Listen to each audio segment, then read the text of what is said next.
Every night, my entire town locks down for 12 minutes. I finally learned why. You know, the kind of town where everyone knows everyone, where the local diner serves coffee in mugs stamped with your name, and everyone will lend a hand to a neighbor in need? A place where generations of families grew up together? Well, that is the sort of place where I live. Sure, it is a bit rustic. Hell, I barely have reliable internet. But it is nice enough for us. It's the kind of place where time feels like it's standing still, except for one thing: the nights. The nights here are a little different. I've lived here all my life, and there's no place I'd rather be. Or at least that's what I used to think. This place has its quirks, like any small town, but there's a big one that stands out for us. You see, every night, without fail, at 11:38 p.m., the town locks down. I'm not talking about just closing up shops and less people being out and about. I'm talking about a real lockdown. Doors slam shut and are barred. Windows rattle and lock, and everyone knows they have to be inside and stay inside, at least for what happens next. The next part is strange. No one ever sees anything moving out there directly, but we all just know. We just know that somehow, something outside is trying to get in. An eerie silence falls over the streets. It's like the whole town is holding its breath. Then, in 12 minutes exactly, it is just over. I've always wondered why it happens at exactly 11:38 p.m. People here don't talk about it much, but when they do, they whisper. They say it's just the way things are, that it's been happening for as long as anyone can remember. But I know better. I've seen it. Whatever it is. The first time I noticed it, I was still pretty young. I think I was 10 or 11. I'd stayed up late reading some of my favorite comic books. My parents warned me, like many other kids in town, that we had to go to bed early. But if we did get up, then absolutely no leaving the house, or leaving any windows or doors open. I was not asleep, but was still following the rules, when I heard the strangest sound. It was a low, guttural hum that seemed to vibrate through the walls. I looked out the window, and that's when I saw it. The streets were empty, but there was a presence. It's hard to describe. It wasn't a person or an animal. It was something else. Something that didn't feel like it belonged. It moved with this strange, jerky motion, like it wasn't entirely in control of its own body. It radiated a disturbing sense of distortion that made my head hurt, and my eyes. Had a difficult time focusing on it. I could feel this overwhelming sense of hunger that made my skin crawl. Before I knew it, it was over. It had passed my house, and I realized I had been staring out my window in a hypnotic daze. It was almost midnight, and I went to sleep, and did not tell my parents about the disturbing thing I had seen. I didn't see it again for years, but the feeling never left. Every night at 11:38, on the dot, when the town shuts down, I know it is there. We all try to act like it's not. Just behave like we have a strict curfew, and that nothing is really out there. Yet the people who are too bold or foolish and think that it's nothing, well, they don't last long. Those of us who are still here know that whatever that thing is, it's out there, stalking, hunting, looking for anything, an open window, a cracked door. Disappearances are frequent, especially for such a small town. The police have a whole song and dance for anyone who goes missing from the outside. But when it is a resident, well, it is more of a case where the families of the victims are reprimanded for not having known better.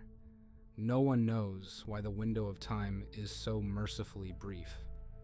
Almost just as suddenly as it starts, it's over. By 11:50 p.m., the streets are quiet again, and the town feels normal. But it's not normal. It never was. People here have learned to live with it.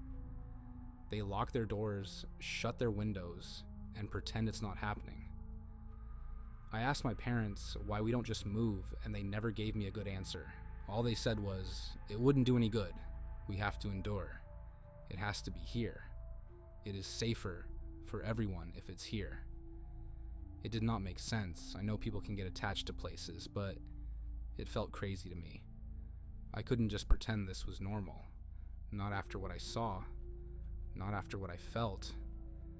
There was something out there, and it was worse than anyone would believe.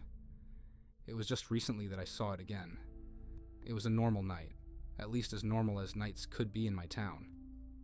I was getting ready to go to bed when I noticed that my cat Quincy was missing.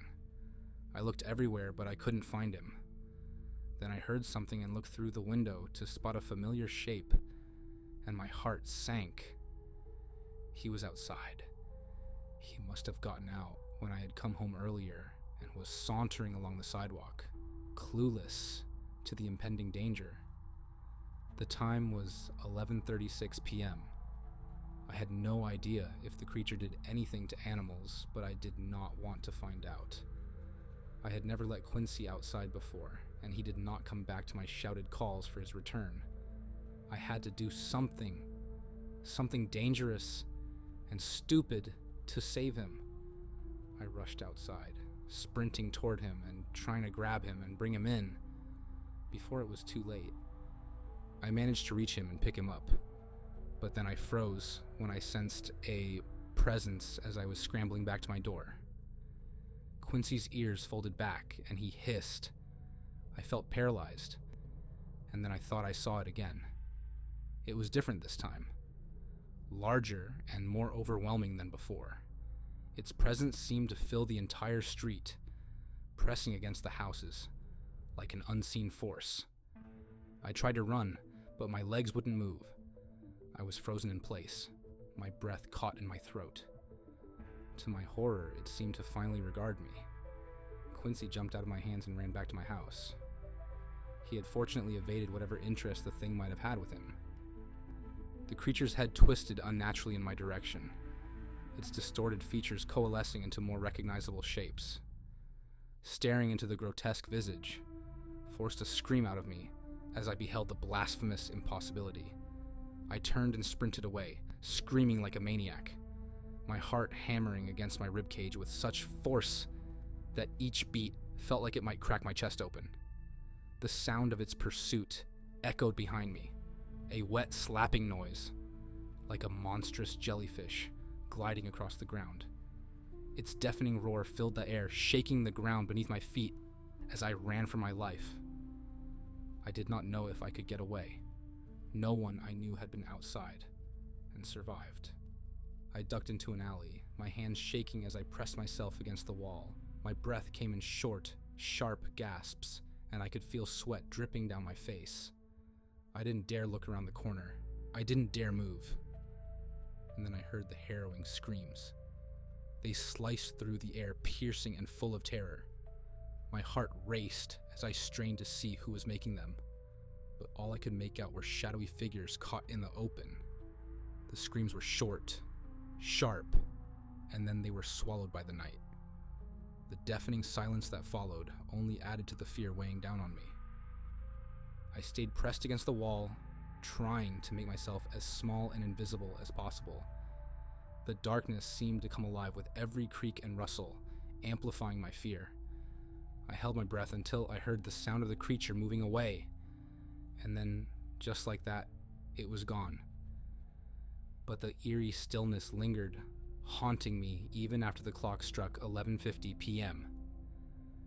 The streets were once again quiet, but my nerves were still on edge. I stumbled back to my house, every step feeling like a race against time. Quincy waited anxiously at the door and bolted inside with me, seeking shelter inside. The horrible night had left me shaken, but grateful to be alive. Whatever that thing is, it does not belong in this world. It is not of this time or place, and its presence is so unsettling, it makes your mind ache just to catch a glimpse of it. No one can tell of its origins. Maybe they are lost in the depths of history. But whatever its history, it remains, always there, lurking in the shadows every night, without fail. At that point, I did the one thing you probably think everyone should have done. By now, I left my hometown. I moved to the largest city I could reach to get away from it all. My parents did not approve. In fact, they tried to tell me I could not go. I was so desperate to get out of there that I had to sneak away in the early morning when they could not interfere. I never understood why we all stayed there and tried to ignore the eldritch nightmare that hunted us at night. It seemed so simple, and I felt better at first. The city felt alive, with the hum of traffic and the distant chatter of people during the day, a cacophony that made me feel safe, anonymous. Indeed, I thought I'd left the nightmare behind, that the creature was just a memory, a relic of a past I could bury. My new apartment is a cozy studio on the 5th floor with a view of the bustling streets below, high enough where looking out the window does not fill me with dread at night. Unfortunately, something happened last night that has shattered the fragile illusion of my peaceful transition. On the first night in my new place, I sat on the edge of my bed, flipping through a magazine to distract myself from the creeping unease that had settled in the pit of my stomach.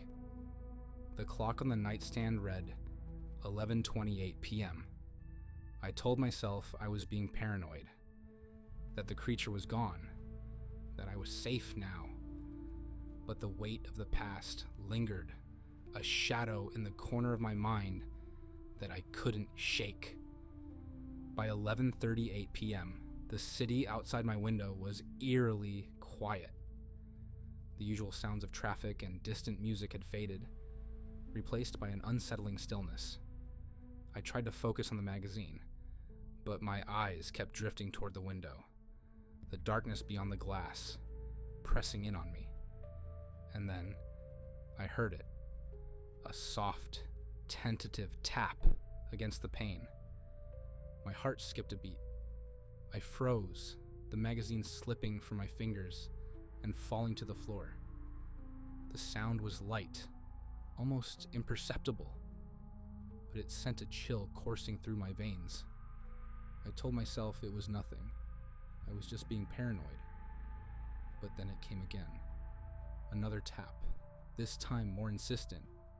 I didn't move. I didn't breathe. My eyes were fixed on the window, the darkness beyond it seeming to pulse with a life of its own. The tapping stopped, and for a moment there was nothing but silence. Then, a faint scratching sound, like claws on glass. My heart sank. I knew that sound. I knew what it meant. Slowly, with my legs trembling beneath me, I rose from the bed and approached the window.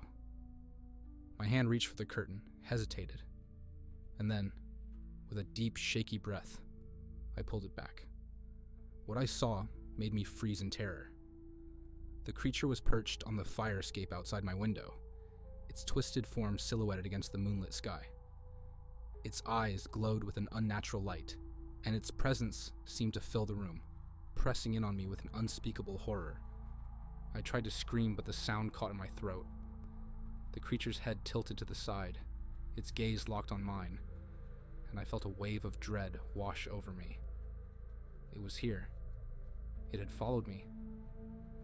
And then, as if in slow motion, its mouth opened, revealing rows of jagged teeth, and it let out a low, guttural growl. The sound shattered the paralysis that held me in place. I stumbled back, my voice finally breaking free in a raw, terrified scream. The creature's form seemed to blur and shift, its presence filling the room with an unspeakable darkness. And then, everything went black. I regained consciousness, and I know it is not over. There is no escape from this thing that has followed me. I consider what my parents had said when I asked them why we never moved. Then, with dawning horror, I realized the truth of their words. It is safer for everyone if it's here. They did not mean it was safer for us. They meant it was safer for everyone else. They knew the danger. They stayed to keep it there. Now, in my ignorance, I have made a huge mistake. Somehow it knew I left. It has followed me here, to a place where over 1 million people will soon know about its existence, and maybe more if it moves beyond that. I am so sorry for bringing it here. I didn't know. Please, for your own safety, stay inside between 11:38 p.m. and 11:50 p.m. By now, it might not be safe wherever you are as well.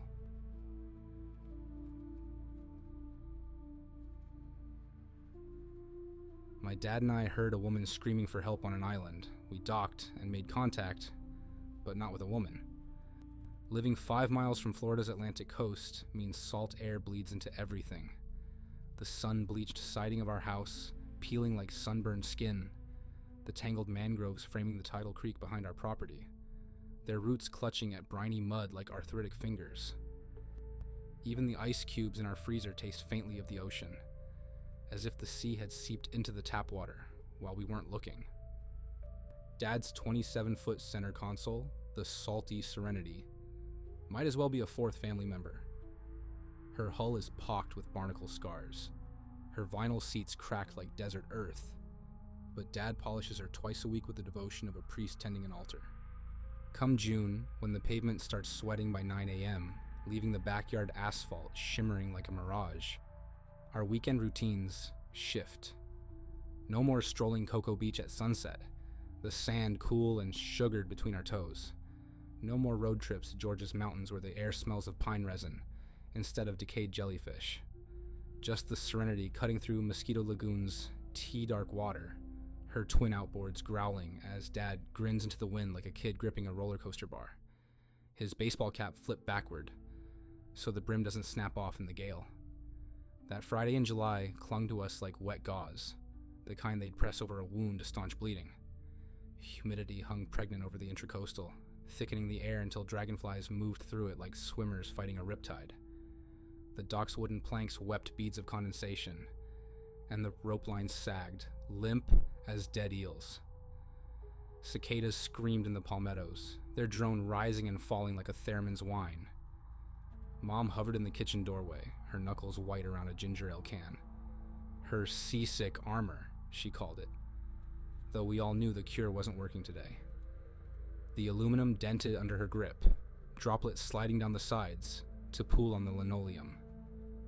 She'd worn that same wilted smile when Dad announced the trip, her eyes tracking the Serenity's keys as they jingled in his hand. "Y'all go," she said too quickly, her voice fraying at the edges. "I'll defrost the conch fritters for when you're back." The freezer hummed in agreement, exhaling a plume of frost as she opened it. Dad didn't need persuading. He was already halfway to the dock, his flip-flops slapping against the warped boards, shouting over his shoulder about a new sandbar he'd spotted near the Spoil Islands. "Gonna be glassy out there." Glassy meant flat water, which meant he'd open the throttle wide, let the boat fly until the bow lifted, and the world blurred into seagrass and sky, the horizon line trembling like a plucked guitar string. I hesitated, watching Mom press the cold can to her forehead, her eyelids fluttering as condensation trickled down her temple. She shooed me off with a flick of her dish towel, a faded thing patterned with lobsters and anchor knots, but not before I caught the way her gaze snagged on the horizon. Not wary, but hungry, as if she were staring at a ghost ship only she could see, its sails full of the same wind that used to fill her lungs when she'd race Dad to the channel markers, back when her stomach didn't turn at the smell of diesel and low tide. The salty Serenity sliced into the bay, her cooler packed with Dad's lime-flavored seltzers, cans slick with condensation, their tabs hissing like tiny airlocks, and my Mason jar of lemonade, still pulpy with rind the way Mom insists on making it, the bitterness clinging to the back of the throat like a secret. Mosquito Lagoon hummed with July's feverish energy. Jet skis zigzagged like water striders, their wakes crisscrossing into lace, while toddlers shrieked as mullet leapt silver arcs over their inflatable rafts, their scales catching the light like flung nickels. From Sharky's shack, its roof patched with license plates and fishnets, sagging with plastic crabs, The tinny thump of Zac Brown band covers drifted across the water, the chorus of Knee Deep warring with the guttural croak of bullfrogs in the sawgrass. Dad docked at their warped pier with a captain's flourish, the Serenity's hull kissing the pilings with a groan, and tossed the rope to a sunburned teenager whose shoulders blistered tomato red beneath peeling tattoos of anchor ink. The kid nodded like they'd rehearsed this 100 times, his bare feet gripping the splintered wood with the ease of someone who'd never known shoes. Time dissolved. We ate blackened mahi tacos that burned our tongues, the charred edges crumbling into our laps, their heat cut by dollops of mango salsa so bright it tasted like summer itself. We laughed as pelicans dive-bombed for our discarded lime wedges, their beaks snapping shut with a sound like castanets, wings grazing the water's surface as if testing its temperature. The sun melted us into the vinyl seats, the material sticking to our thighs like warm glue until dusk arrived unannounced. The horizon bled tangerine and violet, the water reflecting the sky's fire like spilled gasoline, iridescent and dangerous. Dad raised his last seltzer in salute, the aluminum crumpled in his fist, condensation dripping onto his wristwatch. "Tonight's that outshine days," he said, his voice roughened by salt and sun. And I clinked my lemonade against his can, the glass ringing hollow. I didn't yet notice how his toast sounded like a warning, how his eyes lingered a beat too long on the darkening east, where the first stars pricked through the bruise-colored sky. Darkness fell with the finality of a theater curtain, the last daylight snuffed out behind the spoil islands. Dad queued up his night cruisin' playlist. Springsteen's Growl, Sager's Gravel Road Rasp, that one CCR song he swears every boat needs, and cranked the volume until the bass vibrated in my molars, the speakers buzzing like hornets in a jar. We glided into the unlit stretch beyond the channel markers, where the lagoon widens into a black mirror, the mangroves reduced to jagged cutouts against the moonless sky. The Serenity's running lights painted emerald ripples on the water, their glow dissolving inches below the surface, as if the lagoon drank the light whole. The air turned crisp, carrying the sweetness of night-blooming jasmine, thick as syrup, tangled with something sharper, metallic, like a penny held on the tongue. It clung to the back of the throat. A taste that wasn't quite a taste as the boat pushed farther into the void. The only sound the churn of the engines and the occasional slap of a mullet fleeing our wake. We passed near a lighthouse, a skeletal sentinel perched on Ponce Inlet's crumbling jetty, its iron ribs exposed where storms had gnawed through limestone flesh, its beams sliced through the dark every 10 seconds, a staccato swish-swish that lit the foam around us in stark, clinical white, bleaching the color from Dad's face and my trembling hands. Shadows leapt and contorted in its glare. Saiweed became grasping fingers. Drifting logs arched like the spines of drowned creatures.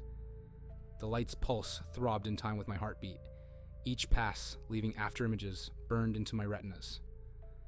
I gripped the console, the fiberglass edge biting into my palm. "That thing's straight out of a Stephen King novel," I said, too loud, my voice cracking like the gulls screeching overhead. Dad smirked, his face half lit by the GPS screen's ghostly green glow, the other half drowned in shadow. "Built in 1887, he said, as if reciting a psalm, back when this inlet ate ships for breakfast. He adjusted his grip on the wheel, the leather wrap creaking.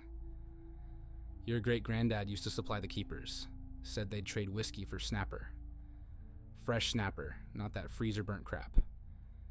He nudged me, his calloused hand rough on my shoulder, the salt-stiffened fabric of his shirt scraping my neck. "Relax, kid. Only ghosts out here are the ones we bring with us." His laugh was a dry thing, lost to the growl of the engine, but his thumb tapped the throttle twice, quick and restless. The beam swept over us again. For a heartbeat, the lighthouse's brickwork seemed to ripple, its mortar oozing black as crude oil, rivulets crawling downward like veins. Then darkness swallowed it whole, leaving only the aftertaste of that image, a wet, glistening rot. I blinked, but the tower stood inert again, its cracks and fissures frozen in the brief glare. The air smelled different here, the usual brine undercut by a dankness, like the inside of a storm drain after a flood. Dad killed the engine. The salty serenity. Its hum died abruptly, leaving a vacuum of sound so thick I could hear the blood rushing in my ears. The click-click of cooling metal from the outboards. The boat swayed, creaking like an old floorboard, as waves lapped at the hull with wet, open-mouthed kisses. My skin prickled, gooseflesh rising despite the humidity. I couldn't stop staring at the lighthouse. Its beam carved the dark into fragments, each pass illuminating the tower's peeling paint, its rusted railing clawing at the sky. It looked less like a guide now, and more like a bone jutting from a grave, something the earth had tried to bury, but couldn't quite keep down. Dad rummaged in the cooler for another seltzer, the crack hiss of the tab deafening. "Trust the process," he muttered, though I couldn't tell if he was talking to me or the night itself. Maybe that's why I didn't notice the sound at first. Not over Springsteen's growl bleeding from the speakers, not over the Serenity's hull slapping the waves like a restless heartbeat. Then it came again. A scream. Not the distant whoop of a drunk tourist or the theatrical shriek of a gull, but a raw, guttural sound, the kind that shreds vocal cords, that belongs to animals caught in steel traps. It cut through the bass line, sharp as a fillet knife. "Dad, kill the music." I lunged for the stereo, slapping at the volume knob, my palm slipping on its sweat-slick plastic. He flinched, his sunburned face slack with confusion, the pink, peeling skin around his eyes crinkling like tissue paper. The speakers went silent. The quiet that followed was suffocating, a wool blanket pressed over the world, smothering even the lap of waves against the hull. "Someone's out there," I whispered. My throat tightened, every hair on my arms standing rigid as porcupine quills. Dad's grin from earlier had vanished. He gripped the wheel, his knuckles bleached white as barnacle shells, as the scream came again. Closer this time. Or maybe the water carried it sharper, honed by the lagoon's curved throat. A woman's voice, fraying into a sob, skated across the black water. My eyes found the island, a jagged smudge in the moonlight, half swallowed by mist that coiled like smoke from a doused fire. No boats, no lights, just that ragged silhouette, its shoreline clawed by currents that could capsize a kayak in seconds, that could drag you down to where the crabs pick bones clean. We didn't move, didn't breathe. The Serenity rocked gently, mocking the stillness, her hull creaking like a taunt.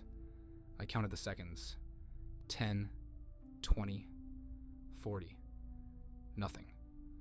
The lagoon stretched empty, a black sheet ironed flat, its surface oily and unbroken. No life jacket bobbed in the swells. No hands broke the surface, fingers splayed like starfish. Only the island, hunched and silent, a place where the water itself seemed to hold its breath, waiting to exhale its secrets. "Help!" The cry tore through the night, brittle and fractured, the vowels splintering. Dad fumbled for the spotlight, its beam quaking as he swept it over the water, the light catching the iridescent swirl of bait fish fleeing some unseen predator. The island loomed, all jagged coral teeth and spindly sea grape trees, their leaves glinting like knife edges in the stark white glare. "Where are you?" we shouted in unison, our voices thin against the vastness, swallowed by the dark as if the lagoon had no bottom, no end. "Being followed," the reply screamed.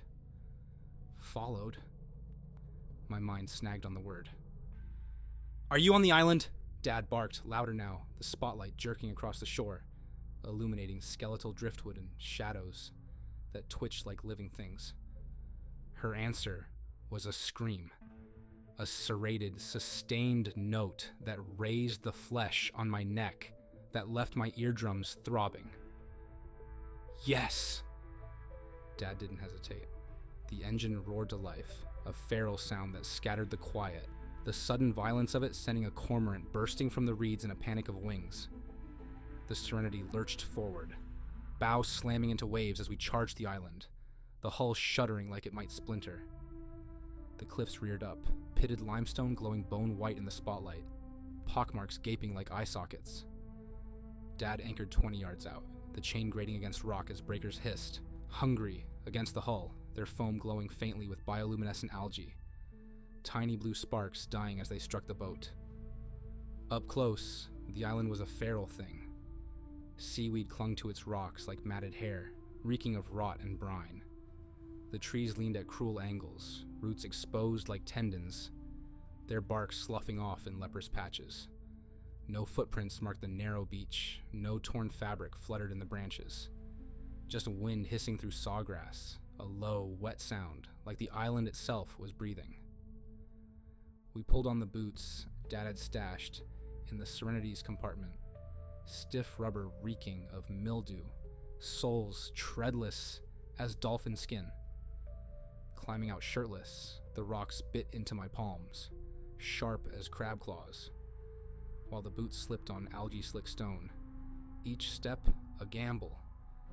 Dad's flashlight beam juddered ahead, a frail yellow circle that deepened the darkness around us, the shadows pooling like spilled ink. "Call out!"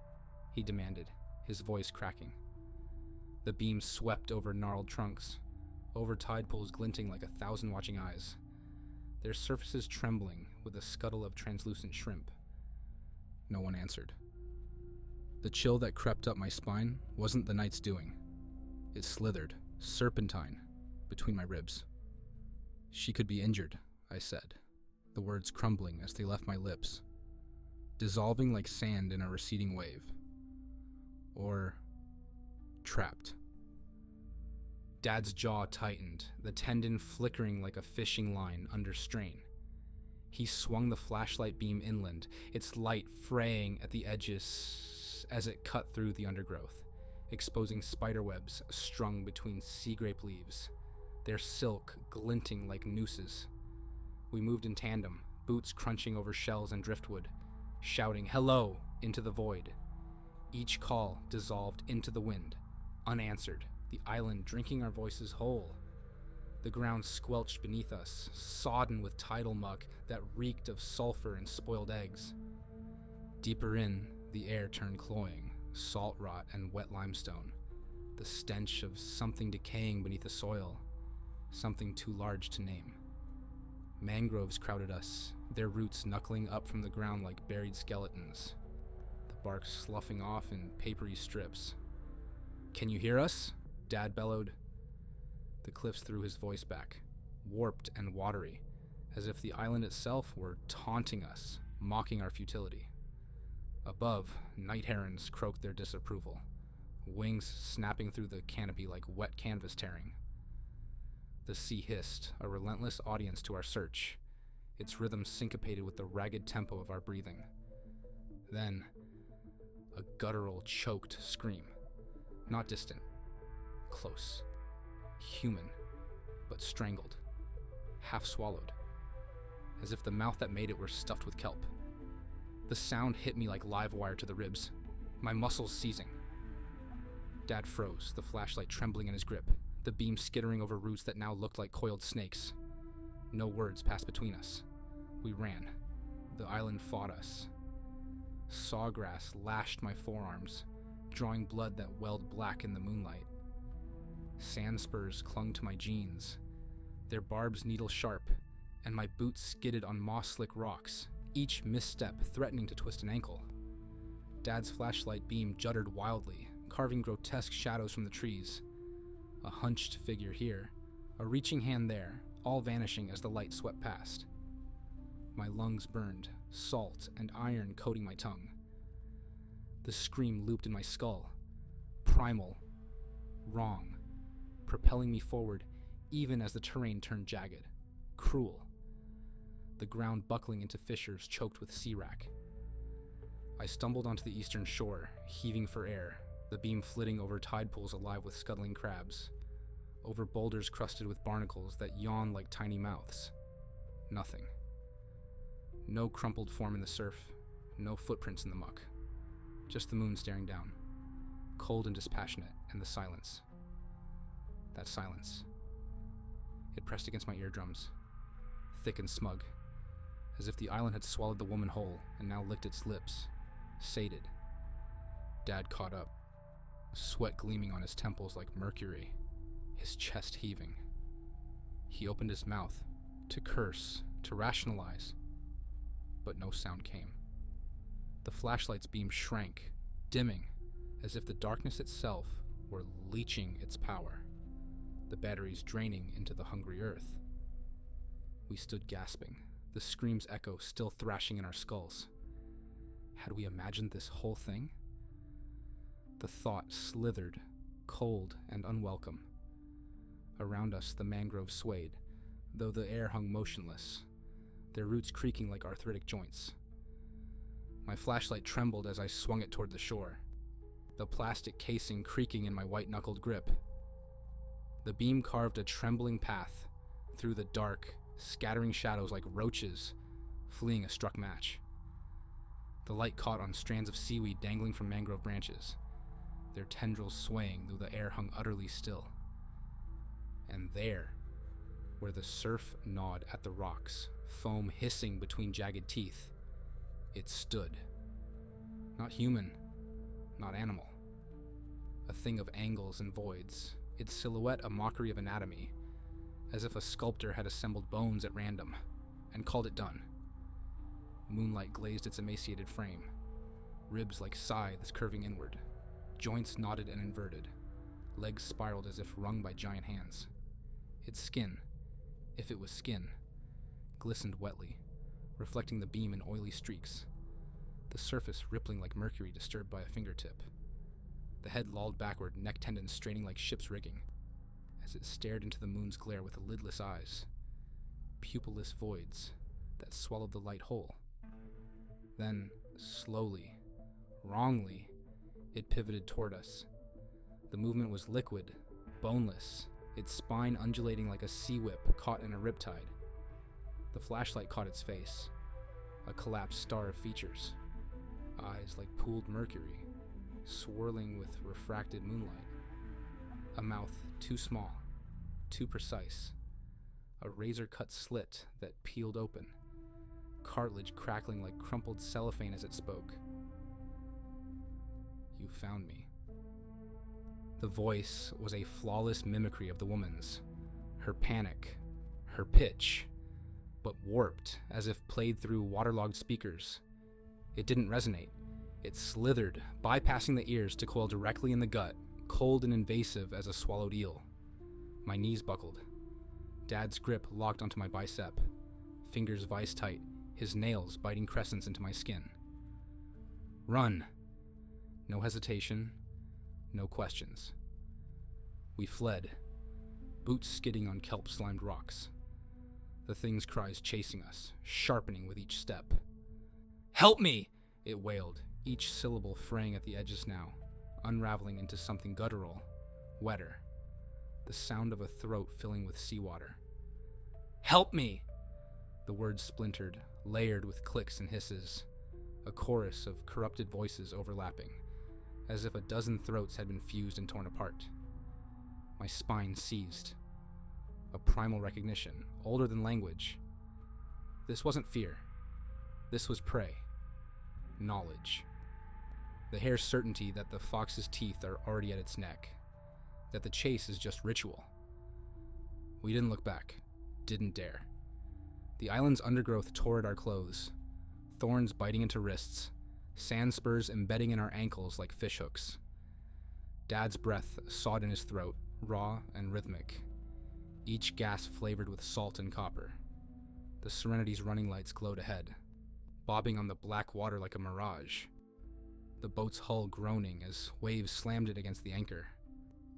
Behind us, the cries mutated. Less words now, more vibration. A subsonic hum that made my molars ache and my vision blur.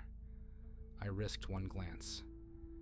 The thing stood at the tree line, its body contorted into a crouch, arms elongated, fingers splayed like mangrove roots, tips tapering into hooked spines.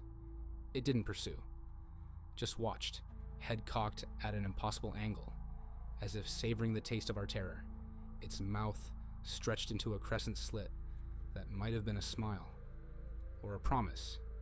We spilled into the salty serenity like men fleeing a grenade blast, limbs tangling, boots scuffing the deck's non-slip tread raw. Dad clawed at the anchor line, his fingers slipping on the wet rope, the fibers groaning as if the sea itself fought to keep us tethered. When the anchor finally broke free, it surfaced caked in black sludge that reeked of low-tide rot, the clumps dripping like congealed blood, strands of seagrass tangled in the flukes like hair. Dad jammed the throttle forward. The engine screamed, a feral sound that drowned the island's silence. The RPM needle trembling in the red as foam boiled beneath the stern. Water churned behind us, the wake glowing faintly with bioluminescent algae. A ghostly trail that pulsed as we raced toward open water. The blue-green sparks swirling into shapes that might have been faces or hands. I gripped the gunnel, refusing to look back, but the thing's voice pursued us, crisp as a gunshot across the waves, its timbre flawless, inhumanly precise. "Come back!" it shrieked, its tone now slick, almost musical, a lullaby wrapped in razor wire. "I need help."